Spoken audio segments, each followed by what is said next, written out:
আমি কোনো দলের সুবিধা নিয়ে, আওয়ামী লীগের সুবিধা নিয়ে এই পদটাতে আসিনি। যদিও যেহেতু আওয়ামী লীগের আমলে আমার চাকরিটা হয়েছে, সবাই এটাই বলে যে আওয়ামী লীগের সুবিধাভোগী আমি, যার জন্য আমার এই চাকরিটা হয়েছে। কিন্তু কিভাবে আমার চাকরিটা হয়েছে সেটা আসলে আমি জানি। আমার মূল পেশা অভিনয়। আমি সারা জীবন ভেবেছি আমি শুধু অভিনয় করব, কিন্তু বিভিন্ন সিন্ডিকেটের নানান রকমের চক্রান্তে যখন আমার কাজ প্রায় নাই হয়ে যায়, তখন আমি একজনকে রিকোয়েস্ট করেছি যে আমাকে একটা জব দেন।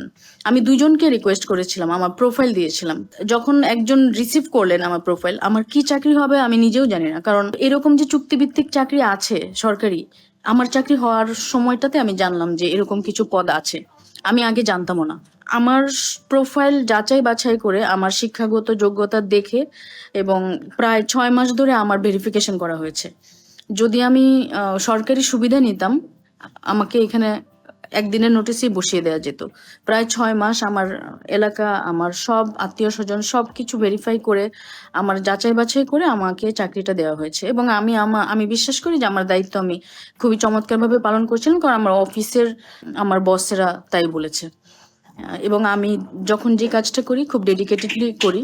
আমার এই শিল্পকলায় এত বেশি এলোমেলো অবস্থা ছিল, কোনো অফিস করতো না অর্ধেক মানুষ, যার যখন ইচ্ছে তখন অফিসে আসতো। এটা একটা কেমন জায়গা, আমার নিজের কাছে অস্বস্তি লাগতো যে এটা কি করে সম্ভব, একটা প্রতিষ্ঠান কিভাবে চলে। আমি জানি না যে এরকম কি করে করে মানুষ। আমার যোগ্যতা অনুযায়ী যে কাজটা আমি পেয়েছি, সেখান থেকে আমাকে তাড়িয়ে দেওয়ার রাইট তাদেরকে কে দিল?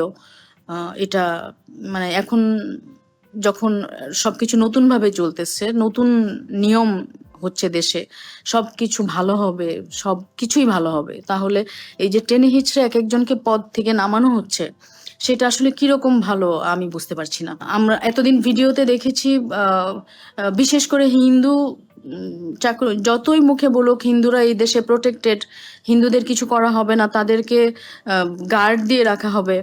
তো এমনই গার্ড দিয়ে রাখা হচ্ছে যে তাদের প্রত্যেকটা পদ থেকে টেনে হিচড়ে নামানো হচ্ছে। এখানে আমি বলবো না শুধু আমি হিন্দু বলে, এখানে যারা পরিচালক ছিলেন সরকারি এবং নতুন ডিজি এবং সচিব যেহেতু পরিস্থিতি সামাল দিতে পারছেন না, তারাও বলেছে চলে যেতে। এরকম সিচুয়েশন আমি কখনো দেখিনি। আমার যেহেতু এটা আমি মনে করি অপমান, আমার যোগ্যতাকে প্রশ্ন করা।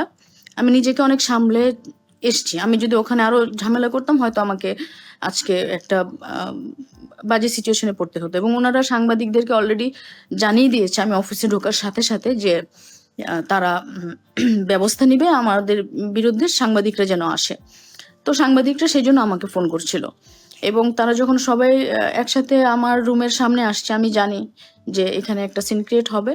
আমি সচিব স্যারের সাহায্যে আমি রুম থেকে বেরিয়ে আসছি।